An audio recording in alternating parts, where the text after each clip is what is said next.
दोस्तों, आज के वीडियो में सावन 2024 में नवमी बुधवार को कैसे 21 चावल के दाने से भगवान भोलेनाथ को प्रसन्न कर सकते हैं। दोस्तों, 14 अगस्त 2024 बुधवार को पड़ रही हैं श्रावण माह की नवमी तिथि। दोस्तों, ये जो नवमी है श्रावण महीने में पड़ने वाली सबसे बड़ी नवमी है और बुधवार नवमी का बहुत ही बड़ा और विशेष महत्व होता है और ऐसा दिन पूरे साल में सिर्फ एक ही बार आता है। और दोस्तों, आप सभी लोग जानते हो कि नवमी का अगर सबसे बड़ा कोई उपाय है तो वह 21 चावल के दाने वाला उपाय है। तो दोस्तों, इस बुधवार की नवमी के दिन आप लोगों को इस 21 चावल के दाने वाले उपाय को जरूर करना है। बहुत सारे लोग होंगे जिन लोगों ने इस उपाय को ना किया हो, मतलब पूरा साल निकल गया, उन्होंने किसी भी दिन इस 21 चावल के दाने वाले उपाय को ना किया हो।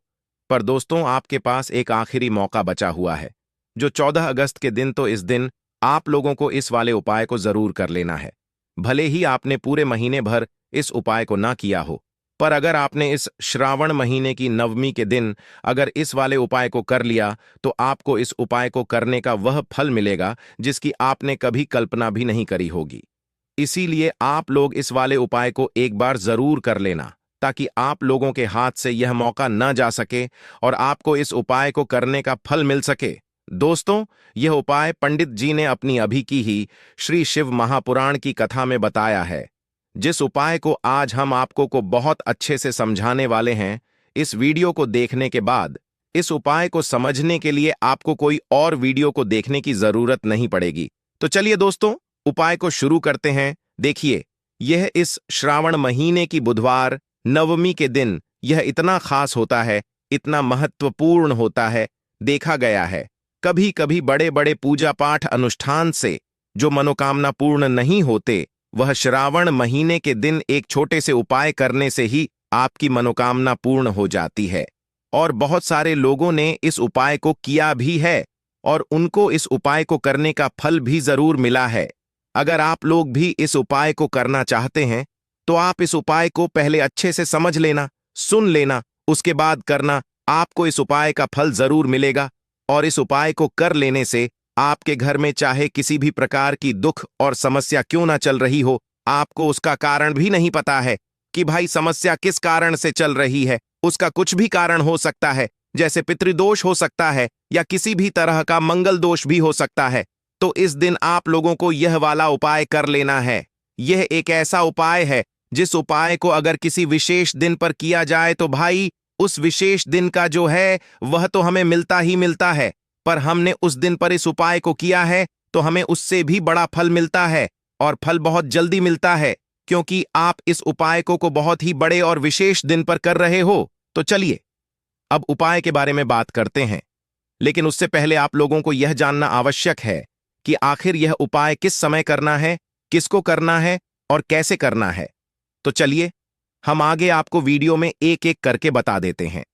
लेकिन उससे पहले अगर आप लोग हमारे चैनल पर पहली बार आए हैं या फिर मेरी आवाज पहली बार सुन रहे हैं तो हमारे चैनल को सब्सक्राइब जरूर कर लेना और इस वीडियो को लाइक करके कमेंट बॉक्स में श्री शिवाय नमस्तुभ्यम ओम नमः शिवाय जरूर टाइप कर देना।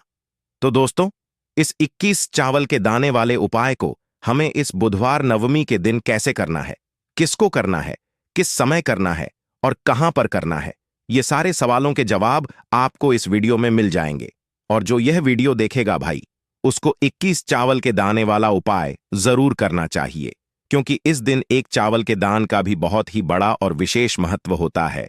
और जब बात आ जाए 21 चावल के दाने की तो यह सोने पर सुहागा वाली बात हो जाती है और यह एक बहुत ही बड़ा उपाय हो जाता है।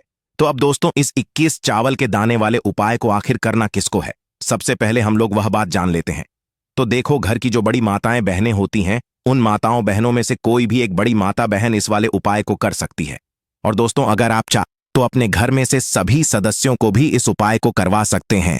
अगर किसी व्यक्ति की खुद की कोई मनोकामना है, खुद की कोई दुख और परेशानी है जो कि वह अपने लिए ही करना चाहता है इस वाले उपाय को, तो वह खुद अपने लिए भी कर सकता है। बाकी अगर कोई घर में से ऐसा है जो कि अपने पूरे घर परिवार की सुख और शांति के लिए यह वाला उपाय करना चाहता है तो भाई वह भी कर सकता है, उसमें भी कोई दिक्कत वाली बात नहीं है। कहने का मतलब यह है कि इस उपाय को हर एक सदस्य भी कर सकता है।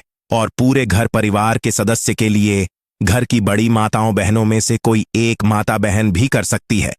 माताएं बहनें अगर घर में उपस्थित ना हो या वह यह वाला उपाय ना कर पा रही हो तो फिर घर का कोई बड़ा सदस्य भी इस 21 चावल के दाने वाले उपाय को कर सकता है, चाहे फिर वह पुरुष ही क्यों ना हो। उसमें कोई भी दिक्कत वाली बात नहीं है। अब दोस्तों, इस 21 चावल के दाने वाले उपाय को हमें करना कहां पर है? हमें इसे शिव जी के मंदिर में जाकर करना है। बहुत सारे लोग प्रश्न करते हैं, हर एक उपाय को करते समय क्या हम इस उपाय को घर पर कर सकते हैं? तो इस वाले उपाय को आप घर पर नहीं कर सकते हो। इस वाले उपाय को करने के लिए आपको शिव जी के मंदिर ही जाना पड़ रहेगा। उसके बाद में दोस्तों, जो अगला प्रश्न निकलकर आता है वह यह आता है इस उपाय को लेकर कि आखिर इस उपाय को हमें किस समय करना है, सुबह के समय करना है कि शाम के समय करना है? तो देखो, इस वाले उपाय को आप लोग सुबह के समय भी कर सकते हो और शाम के समय प्रदोष काल में भी कर सकते हो। अब अगर आप पूछो कि भाई सबसे उत्तम समय कौन सा रहेगा इस 21 चावल के दाने वाले उपाय को करने का, तो हम आपसे बस यही कहेंगे कि इस उपाय को आप सुबह के समय करेंगे तो ज्यादा बेहतर होगा। बाकी अगर प्रदोष काल शाम के समय भी करेंगे तो भी अच्छा होगा, उसमें कोई भी दिक्कत वाली बात नहीं है। तो अब दोस्तों, जो अगली सबसे बड़ी और महत्वपूर्ण बात आती है वह यह आती है कि सुबह अगर हम उपाय को करेंगे तो हमें कितने बजे से लेकर कितने बजे तक के बीच में करना है, और शाम के समय प्रदोष काल में करेंगे तो हमें कितने बजे से लेकर कितने बजे के बीच में करना है। तो देखो, सुबह जितनी जल्दी हो सके आप उपाय को करने की कोशिश करना। बाकी अगर किसी कारणवश लेट भी हो जाओ, थोड़ी देर भी हो जाए, तो 10 या 21 बजे तक भी आप उपाय कर लेना, पर 12 बजे से ज्यादा देर ना हो। ठीक है, इस बात का ध्यान रखना। उसके बाद में दोस्तों, अगर शाम के समय प्रदोष काल की बात करें, प्रदोष काल का जो समय होता है वह शाम के 6 बजे से शुरू हो जाता है। मतलब शाम के 6 बजे से लेकर 7 बजे के बीच का जो समय होता है, यह समय प्रदोष काल का समय होता है। पर अभी जो मौसम चल रहा है, इस मौसम में जो है शाम बहुत देरी से होती है, तो आप इस उपाय को 7 या 8 बजे के बीच में भी कर सकते हो। मतलब शाम के 6 बजे से रात 8 बजे के बीच में आप कभी भी इस वाले उपाय को कर सकते हो, उसमें कोई भी दिक्कत वाली बात नहीं है।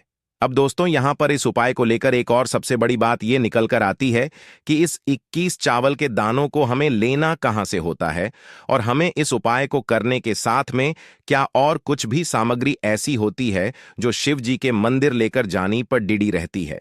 तो देखो, यहां पर हम आपको बता दें।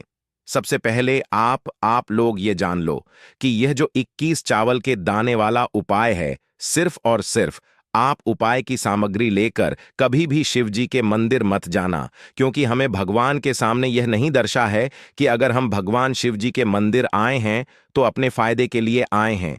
तो इसलिए जो भी पूजन सामग्री है, उपाय सामग्री है 21 चावल के दाने, इसके साथ में आपको पूजन सामग्री भी जरूर लेकर जाना है। देखो, अगर सुबह के समय उपाय कर रहे हो तो सीधी सी बात है, एक लोटा जल तो आप लेकर जाओगे ही जाओगे। वही एक लोटा जल, अगर मिट्टी का जल हो तो बहुत अच्छा रहेगा। मिट्टी का जल कैसे बनाया जाता है, इसके लिए हमने पहले से बहुत सारी वीडियोस बना दी है आपके पास। इस दिन एक आखिरी मौका रहेगा मिट्टी का जल शिव जी पर चढ़ाने का और उपाय को करने का। बहुत बड़ा आपको इस दिन फल मिलेगा। तो इसलिए इस दिन हो सके तो भाई मिट्टी का जल चढ़ाना तो अपने साथ में कम से कम एक लोटा जल तो आपको लेकर जाना ही जाना है। अगर मिट्टी का जल नहीं है तो घर का जल भी आप इस्तेमाल कर सकते हो। इसके अलावा जो भी पूजन सामग्री है, देखो 21 चावल के दाने यह अलग आपके रहेंगे और जो आपकी पूजन सामग्री रहेगी वह अलग रहेगी। पूजन सामग्री में आप जो भी चीज लेकर जाना चाहे वह लेकर जा सकते हैं, उसमें कोई भी दिक्कत वाली बात नहीं है। वहीं अगर हम बात करें शाम के समय की, तो शाम के समय शिव जी पर जल नहीं चढ़ता है, इसीलिए शाम के समय आप लोग एक दीपक तैयार कर लें जो कि गोल बत्ती का, आटे का, शुद्ध देसी गाय का घी का होगा। है ना, इस बात का आप लोगों को ध्यान रखना है। और इस दीपक को आपको घर से जलाकर नहीं लेकर जाना है, भगवान शिव जी के मंदिर में जाकर ही जलाना है। इस बात का भी आप लोगों को ध्यान रखना है। अब दोस्तों, यहां पर हमें इस बात को समझना है कि यह 21 चावल के दाने हमें लेना कहां से है। क्या हमें दुकान से लेकर आना है, या हमें अपने घर से लेना है, या कहां से लेकर आना है, और कौन से चावल लेना है, क्योंकि चावल भी बहुत प्रकार के होते हैं। तो देखो, इन सभी सवालों के जवाब आप लोग एक बात में सुन लो कि भाई ये जो उपाय है, इस उपाय में आपको ये नहीं देखना है कि भाई कौन से चावल है, कौन से चावल नहीं है। बस जो भी चावल ले रहे हो वह चावल का दाना सबूत होना चाहिए, मतलब साबुत होना चाहिए, टूटा हुआ नहीं होना चाहिए, कटा पिटा नहीं होना चाहिए। ये बात आपको ध्यान रखना है। बाकी आपका चावल बासमती हो या सादा चावल हो या कोई सा भी चावल हो, उसमें कोई भी दिक्कत वाली बात नहीं है। तो सीधी सी बात है कि आपके घर के रसोई घर में जहां पर आप भोजन बनाते हो, वहां पर जो भी चावल आपके उपस्थित हो, उन चावलों में से अपनी एक कटोरी भर लेना या एक मुट्ठी चावल अलग से निकाल कर रख लेना। क्योंकि हम 21 चावल ही यहां पर इस उपाय में लेने वाले हैं, तो हमें यह चावल के दाने गिनकर निकालने पर डढ़ इस बात का आप लोगों को ध्यान रखना है। तो अपने उस चावल की कटोरी में से या चावल में से 21 ऐसे चावल के दाने आप लोग निकाल लो जो कि टूटे हुए ना हो, कटे पिटे ना हो, जिनमें कोई दाग ना लगा हुआ हो, है ना। अच्छे साबुत चावल के दाने, कीस दाने आप लोग निकाल कर रख लो और इन्हें किसी भी एक कागज की पुड़िया में या किसी एक छोटी सी कटोरी में आप लोग रख लो ताकि यह सुरक्षित रहे। आपके एक भी चावल का दाना इधर उधर ना हो और आपका उपाय भी पूरा अच्छे से हो जाए। तो भाई जैसे ही आपका उपाय की जो सामग्री है, 21 चावल के दाने, ये तैयार हो जाते हैं, उसके बाद में आपको जो भी अपनी पूजन सामग्री है, सुबह के समय कर रहे हो तो एक लौटा जल या पूजन सामग्री जो लेकर जाना चाहो उसकी भी तैयारी कर लेना। और शाम के समय जा रहे हो तो भाई अपना जो दीपक है उसे तैयार कर लेना, ठीक है।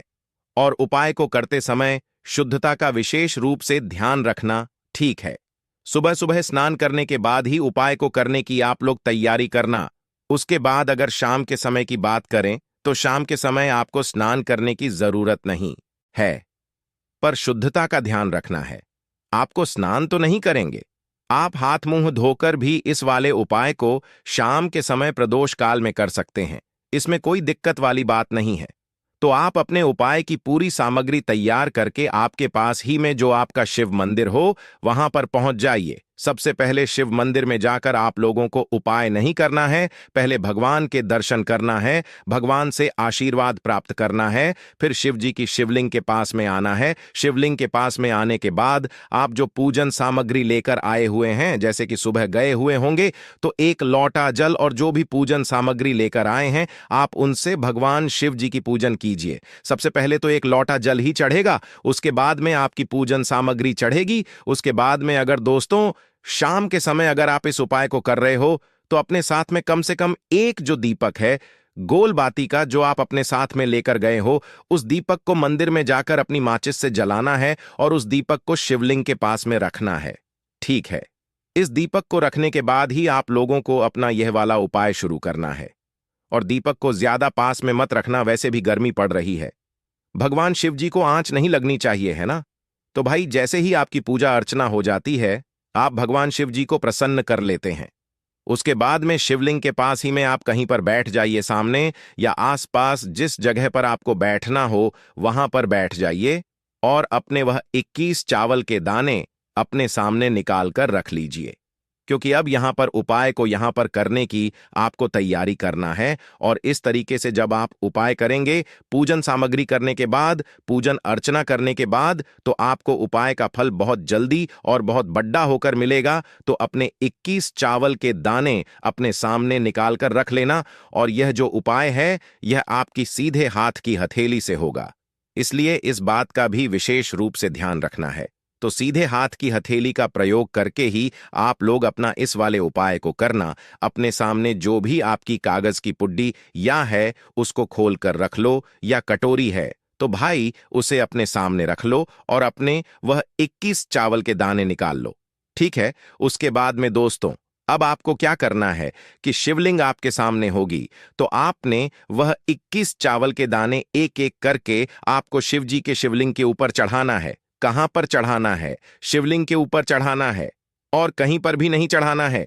आपको अपने हथेली से तो शिवलिंग के ऊपर चढ़ना है, भले ही फिर वह अपने आप जलाधारी पर गिर जाए या मतलब वहीं पर गिर जाए, उसमें कोई दिक्कत वाली बात नहीं है। पर आप चढ़ाओ शिवलिंग के ऊपर ही। तो आपको क्या करना है, अपना पहला चावल का दाना उठाना है श्री शिवाय नमस्तु भयम बोलना है और शिवलिंग पर चढ़ देना है। इसी तरीके से दूसरा चावल का दाना उठा है, शिवलिंग पर चढ़ाना है और मंत्र बोल देना है, और फिर तीसरा चावल का दाना उठाना है, श्री शिवाय नमस्तु भयम बोलना है और चर देना है। इसी प्रकार से आपको पूरे 21 चावल के दाने एक एक करके शिव जी के शिवलिंग के ऊपर चढ़ाना है और भगवान से प्रार्थना करते जाना है। मतलब प्रार्थना तो आपको आखिरी में करना है, पर हर एक चावल के दाने को चढ़ाते समय श्री शिवाय नमस्तुभ्यम जरूर बोलना है। उसके बाद ही मैं ये चावल का दाना शिवलिंग के ऊपर आपको चढ़ाना है। जैसे ही आपके 21 चावल के दाने शिवलिंग के ऊपर 4 हैं जाते हैं, तो भाई उसके बाद में आपको क्या करना है, भगवान से अपनी मनोकामना बोलना है। मनोकामना भी कब बोलना है, जब आपका 21 चावल का दाना आपके सीधे हाथ की हथेली में हो और आप उसे चढ़ने के लिए जा रहे हो। श्री शिवाय नमस्तुभयम बोलकर उस आखिरी चावल के दाने को शिवलिंग के ऊपर चढ़ा देना और भगवान से फिर अपनी वह मनोकामना बोल देना, जिस मनोकामना के लिए आप लोग अपना यह वाला उपाय कर रहे हो। जिस भी दुख और परेशानी के लिए आप लोग अपना यह वाला उपाय कर रहे हो, उसके बाद में जैसे ही आप अपनी मनोकामना बोल देते हो, आपका यह वाला उपाय पूरा हो जाता है। पर दोस्तों, उपाय को करने के बाद आप लोगों को 2 मिनट भगवान शिव जी के मंत्र का जाप जरूर करना है, और मंत्र का जाप करने के बाद भगवान से एक और बार प्रार्थना करना है अपनी मनोकामना के लिए या अपनी जो भी दुख और परेशानी है उसके लिए। इसके बाद में आप लोग भगवान को देखकर, भगवान से प्रार्थना करके, उनसे आशीर्वाद लेकर वहां से उठ सकते हैं और अपने घर पर जा सकते हैं। बस दोस्तों, यहां पर यह वाला उपाय पूरा हो जाता है।